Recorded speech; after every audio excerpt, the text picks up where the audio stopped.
네, 안녕하세요. 세계금융원 조영욱 센터장입니다. 정말 속수무책이라는 단어가 이럴 때 쓰이는 게 아닌가 싶을 정도로 한국 증시의 브레이크가 안 걸리고 있습니다. 지지점이 어디인지 저점이 어디인지 일각에서는 가장 최악의 시나리오로 지난 11월 갭이 만들어졌었던, 그러니까 공매도 금지 조치를 정부에서 내린 그 시점에 만들어진 갭을 메우러 가는 게 아닌가라는 정말 가장 좀 끔찍한 시나리오가 좀 일각에서 제기가 되고 있을 정도로 시장 분위기가 녹록치가 않습니다. 사실 여러 가지 악재 요인들이 산재해 있는 것도 사실이고, 그럼에도 정말 이렇게까지 국내 증시만 이렇게 많이 빠질 일인가? 라는 생각이 들 정도로 너무나도 힘든 시간이 이어지고 있는데요. 자, 뭐 일각에서는 트럼프 트레이드에 대한 얘기를 많이 언급을 합니다. 그러니까 트럼프 당선으로 인해서 한국 증시가 많이 빠지는 거다. 무역 분쟁에 대한 우려가, 그러니까 관세에 대한 우려가 어떻게 보면 한국 증시에 많이 영향을 가할 수밖에 없을 것이다.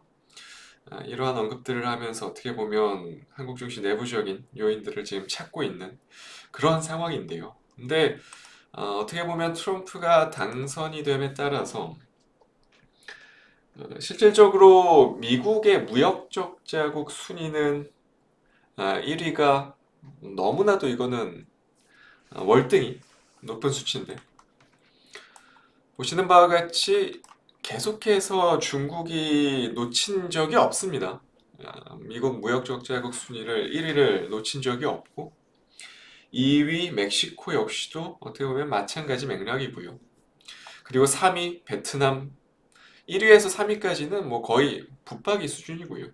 그리고 4위 독일, 그리고 5위 아일랜드, 그리고 6위에 지금 한국이 랭크되어 있는 그런 상황이고요. 한국과 일본이 계속해서 좀 엎치락 뒤치락하는 그러한 상황이고, 그러면 어떻게 보면 미국의 무역적자 폭 순위를 보면 대략 비율 정도 압도적이죠. 1위 중국, 대략 1276억 달러 정도 수준, 그리고 2위 멕시코가 800억 달러 정도 수준, 그리고 3위 베트남이 560억 달러 수준이고요. 4위 독일이 대략 422억 달러 정도 수준. 그러니까 어떻게 보면 상위 3위까지 랭크되어 있는 중국, 멕시코, 베트남, 요 정도까지가 어떻게 보면 트럼프의 가장 타겟이 될 가능성이 높을 수밖에 없고요. 그 밖에 그 밑에 하위 범주에 있는 무역 적자국, 뭐 물론 소폭 조정이 될 수 있겠죠. 관세에 대한 부분들이. 하지만 실질적인 트럼프의 타겟은요. 이 하위, 물론 독일까지는 어느 정도 책정이 될 수 있겠지만 그 밑에 하위 범주에 있는 아일랜드, 한국, 일본, 대만, 여기는 실질적으로 피해가 그렇게까지 막대한 상황이 벌어지지는 않을 것이다라는 거죠. 근데 중요한 거는 최근의 시장 흐름을 보시면 아시겠지만, 특히 중국 증시, 어떻게 보면 트럼프가 당선이 됨에 따라서 가장 심대한 타격을 받을 수밖에 없는 중국은 최근에 지난주 기점으로 해서 상해종합지수가 급반등을 시도를 하고 있습니다.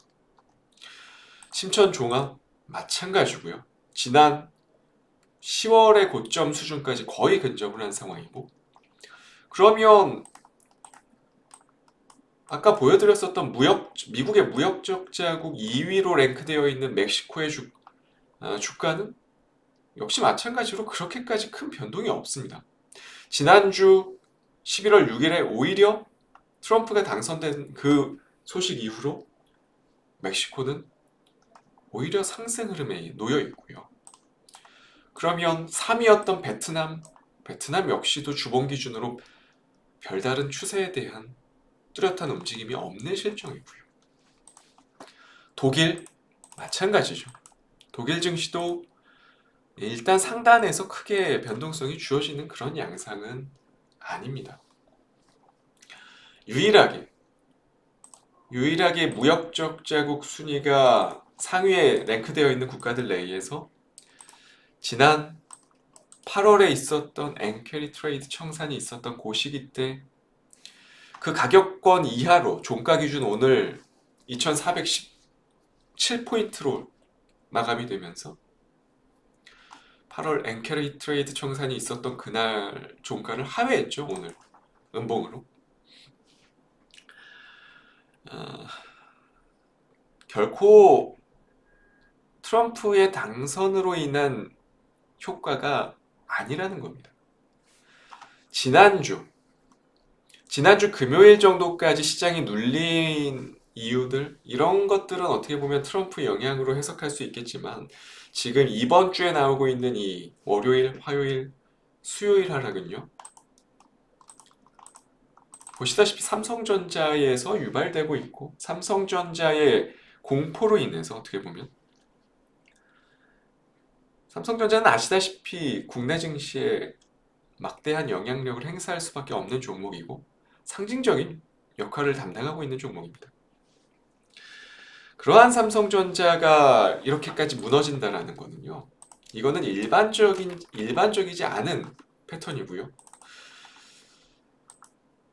외국인 보유 비중이 어떻게 보면 지난 7월 기준으로 했을 때 56%였고요. 56.5% 정도 고점 기준으로. 근 넉 달 만에 지금 현재 외국인 보유 비중은 52%, 대략 한 4.5%가 감소를 했습니다. 외국인 보유 비중이 4.5%가 감소했는데 주가는 보시는 바와 같이 거의 반토막이 난 상태. 대략적으로 42%가 빠졌습니다. 지금 넉 달 만에.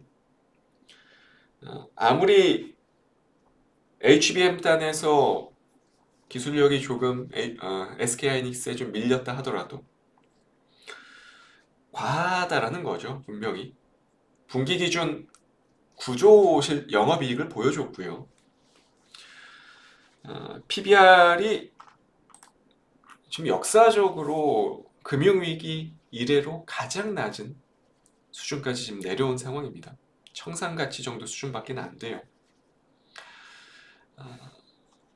불과 4% 정도가 비중이 내려왔는데 주가가 42%가 빠졌다라는 거는요, 이거는 지금 대놓고 자전매매를 통해서 주가를 끌어내리고 있다라고 밖에는 해석할 수는 없습니다. 솔직히 말하면. 무언가 시장을 회방시켜 놓는 수급들이 지금 외국계 자금들에서 지금 강하게 들이닥치고 있다라는 거죠. 들이닥치고 있다라는 얘기죠. 분명히.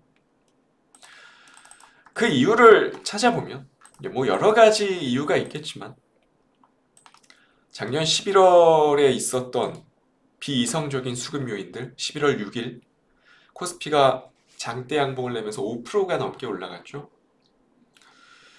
이때 아시는 분들은 아시겠지만 외국인들이 통제하기 어려운 그런 정책적 요인들, 공매도가 금지가 되어버렸습니다. 그러면서 엄청난 거래대금이 유입이 되면서 시장은 주요 외국계 자금들의 포지션이 아닌 다른 방향으로 움직이기 시작했고, 그 이후에 시장은 엔비디아발 AI 반도체가 장악을 하면서 증시는 우상향을 보여줬어요. 하지만 분명히 제한된 흐름들이 있어 왔고 시장에서 계속해서 결국에 이 꼬였었던 이때부터 어떻게 보면 꼬였다라고 저는 보고요. 그리고 이후에 7월부터는 아시다시피 금투세에 대한 노이즈가 계속 시장에서 불러일으키면서 어떻게 보면 시장의 신뢰도가 근 1년여간 작년 11월 공매도 금지 조치가 이루어졌었던 그 시기, 그리고 최근 하반기에 불거졌었던 금투세 관련한 노이즈들, 이러한 정책적인 노이즈들이 시장의 신뢰를 많이 훼손시켰다라고 봅니다. 그러한 부분들이 어떻게 보면 시장에 계속해서 좀 부작용으로 이어지고 있는 상황이다라고 좀 해석을 하시면 될 것 같고, 삼성전자의 외국인 보유 비중은요, 50% 정도 수준 내외에서 크게 요동치지는 않을 겁니다. 분명히 확신할 수 있는 거는, 이거는 약간은 의도적인 프로그램 흐름들이 포착이 된다라는 거고요. 그랬을 때 저희가 매수를 할 수 있는 종목은요, 사실 지금 현재 시장 상황에서 많지는 않습니다. 오늘의 공략주,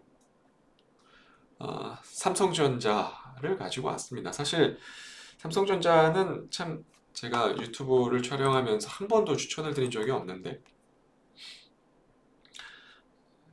약간은 과하다는 측면이 분명히 존재를 하고, 다소 좀 악의적인 세력, 메이저 세력들의 농간이다 라고 밖에는 전 해석을 할 수가 없다라고 좀 보고 있기 때문에, 분명히 삼성전자의 제자리는 65,000원 정도 때까지입니다. 마이크론 테크놀로지 그리고 인텔의 시세 흐름들을 추정해 봤을 때 삼성전자의 적정 주가는 65,000원 정도 밴드예요. 그 밑으로는 아까도 말씀드렸지만 세력의 의도적인 하락 움직임으로밖에 해석할 수 없을 것이고, 시간이 조금은 더 필요할 수 있겠지만, 매물을 소화하는 작업들 여러 필요할 수 있겠지만, 지금 사실 국내 증시에서 삼성전자를 빼놓고 증시가 올라갈 수 있는 포인트는 찾기 어렵습니다. 그렇기 때문에 어떻게 보면 약간은 응원의 차원에서, 그리고 실질적으로 국내 증시가 반등의 신호탄을 보이기 위해서는 삼성전자가 움직여야 할 것이고요. 그리고 두 번째로 LG에너지 솔루션도 마찬가지입니다. 어떻게 보면 주요한 재료들이 지금 증시의 하락으로 인해서 다 묻혔죠. 어떻게 보면 제2의 테슬라로 불리우는 리비안의 대규모 공급 계약 소식들, 8조 공급 계약, 그리고 최근에 이어졌었던 일론 머스크의 스페이스X의 배터리 공급 관련한 소식지들, 그리고 지지난달에는 벤츠에도 대규모 배터리 공급 계약 소식지들이 전해지면서 연이은 수주 소식들이 전해졌음에도 불구하고 국내 증시 프로그램 매도가 쏟아지면서 어떻게 보면 LG에너지 솔루션의 주가는 계속 제자리 걸음에 위치해 있습니다. 어떻게 보면 삼성전자가 제자리를 찾아주는 과정 속에서 LG에너지 솔루션이 약간은 선발주격, 그러니까 시장을 좀 리드하는 역할을 해줄 수 있을 가능성이 지금 상당히 높아진 상태고요. 실제로 반등의 신호탄은, 어찌 보면 국내 증시 반등의 신호탄은 삼성전자와 그리고 시가총액 3위에 랭크되어 있는 LG에너지 솔루션의 키포인트가 맞춰져 있지 않나 라는 생각이 듭니다. 시가총액 2위 SK하이닉스 같은 경우는 아시다시피 이미 엔비디아에 대한 시세 추종 베타 개수가 너무 높아져 있는 실정이고요.